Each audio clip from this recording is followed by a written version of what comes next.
Merci Dominique pour cette belle présentation. Et je vais demander à Jean-Luc de venir bien sûr présenter notre politique de finance de la ville et de l'intercommunalité. Bien, merci Frédéric. J'espère que je ne vais pas trop plomber l'ambiance avec mes histoires d'impôts. Ça va, c'est bon, bien sûr. Ça ira très bien.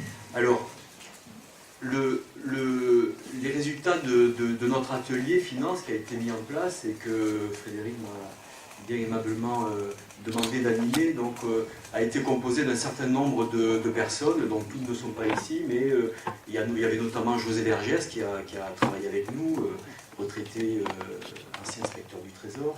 Il y avait également Pierre Jossé qui est directeur financier d'un grand groupe, Éric Didier nous a beaucoup aidé aussi, et Florent Auberon qui malheureusement est souffrant, il n'a pas voulu vous transmettre sa grippe, parce qu'après vous ne voteriez plus, ça serait gênant.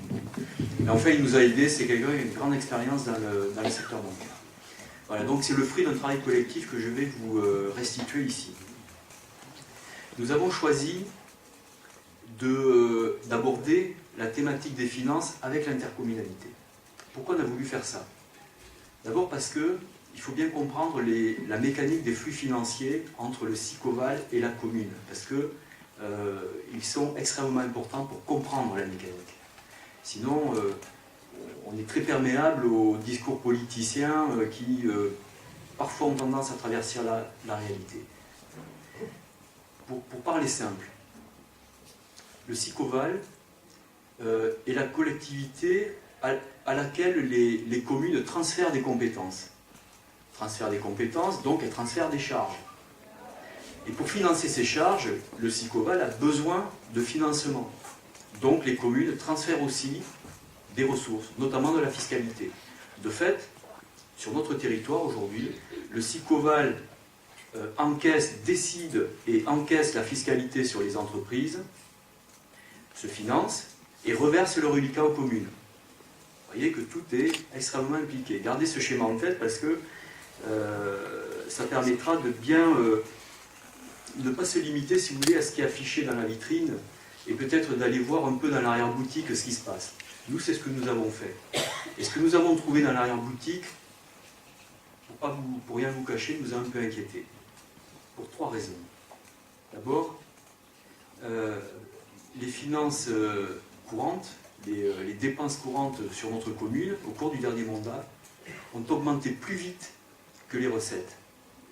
Pour une raison très simple, parce que les transferts de compétences qui ont entraîné des transferts de ressources, donc moins de recettes, ne se sont pas accompagnés des économies correspondantes. Et ça, c'est extrêmement préoccupant.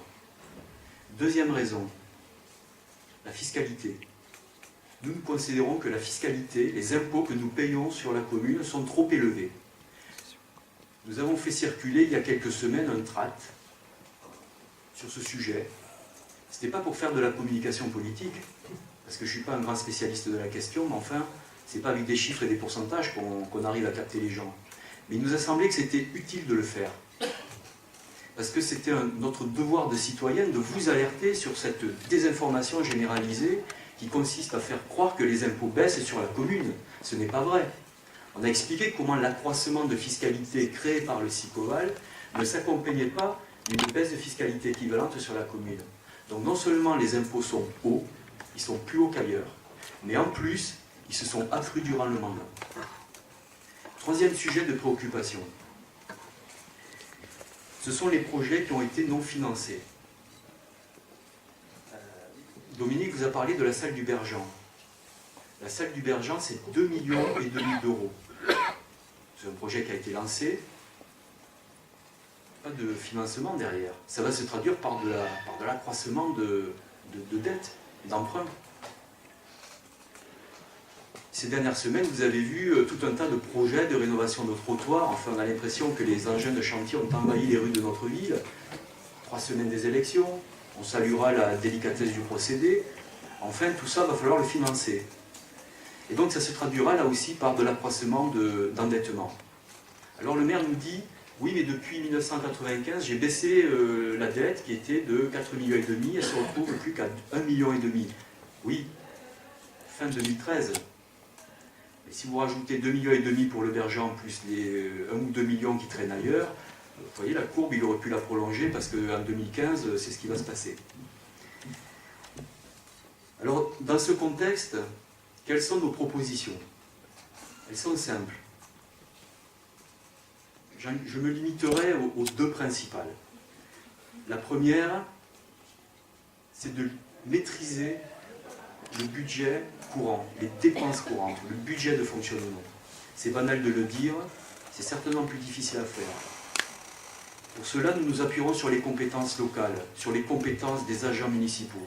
Parce que nous estimons que chaque fois que les ressources en interne sont disponibles, c'est pas la peine d'aller en chercher ailleurs. Un exemple.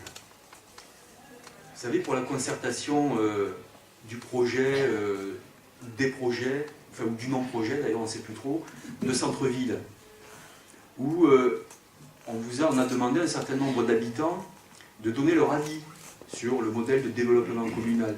Certains d'entre vous, je pense, ont dû y participer.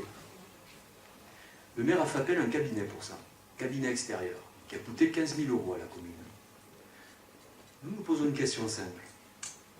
Est-ce que la mairie ne disposait pas des compétences internes des agents municipaux qui étaient capables d'organiser des réunions avec les habitants? Ça n'a l'air quand même si compliqué que ça. Je trouve que cette façon de traiter un peu la manière de traiter les agents et leurs compétences est un peu cavalière, pardonnez-moi. Deuxième proposition, et c'est une proposition très forte. Nous y avons beaucoup réfléchi, on en a largement débattu, parce que c'est une prise de risque. Il nous semble que si on veut se lancer dans ce type de projet, eh bien, il faut aussi savoir en prendre. Nous nous engageons sur la durée du mandat à baisser les taux communaux. Très précisément, ça veut dire quoi? Ça veut dire ramener le taux de la taxe d'habitation de 13,39% à 12% et le taux de la taxe foncière de 25,39% à 24%. Lorsque ce sera mis en place, ça entraînera une économie de 200 000 € qui resteront dans la poche des Escalquinois. Je ne vais pas détailler ici la manière dont on y arrivera. Je suis prêt à répondre à vos questions sur ce sujet. Mais il nous semble qu'une économie de 200 000 € sur un budget de 7 millions, c'est possible. J'en viens maintenant au SICOVAL, parce que vous avez compris que tout était un peu lié. SICOVAL, d'ailleurs, cette année, vous savez que vous allez voter, vous allez désigner des conseillers qui siégeront au conseil communautaire. Et nous, dans notre liste, eh bien, les 5 premiers seront les 5 candidats au poste de conseiller communautaire. Il est donc important de vous expliquer qu'est-ce que nous y ferons.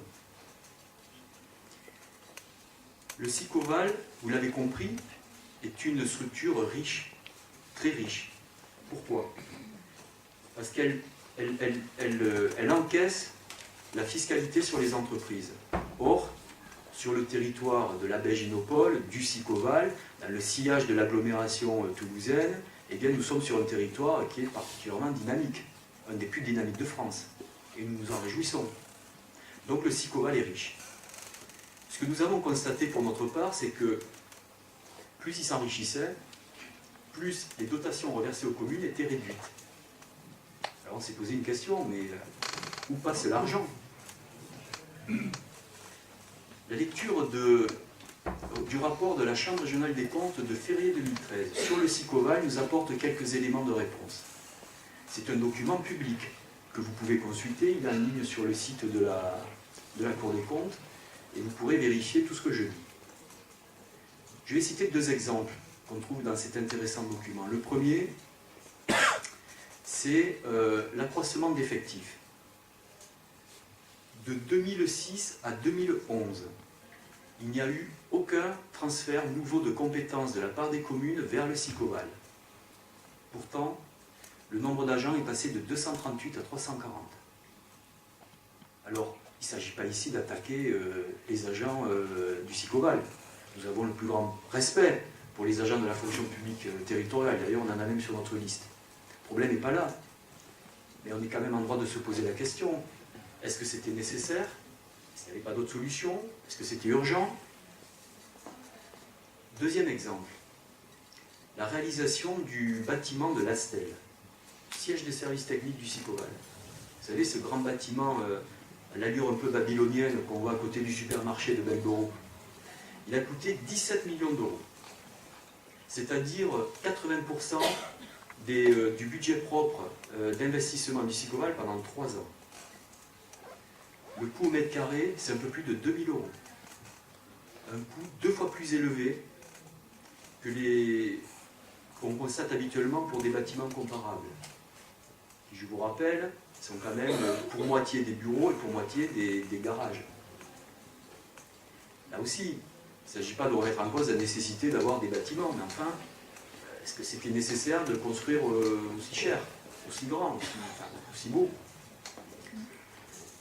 Ces questions sont importantes parce que dans les années qui viennent, le Sicoval va avoir à faire face au financement d'investissements particulièrement lourds, particulièrement stratégiques pour notre territoire.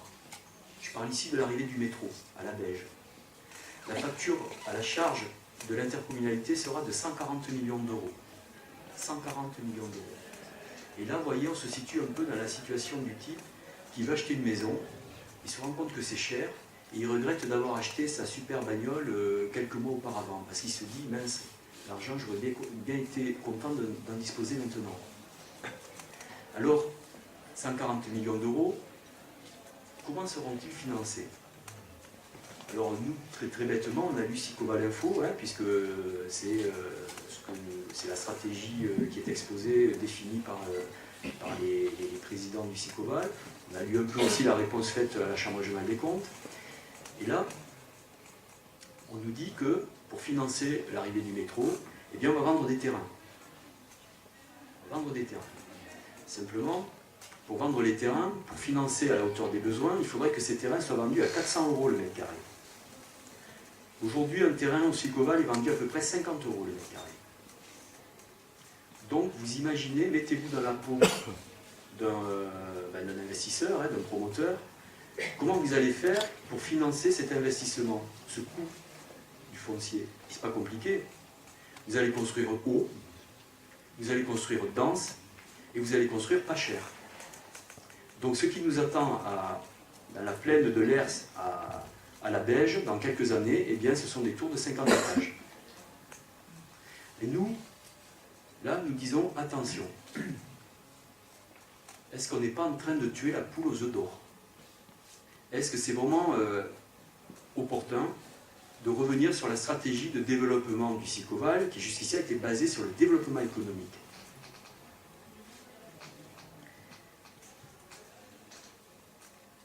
Alors j'en viens aux propositions.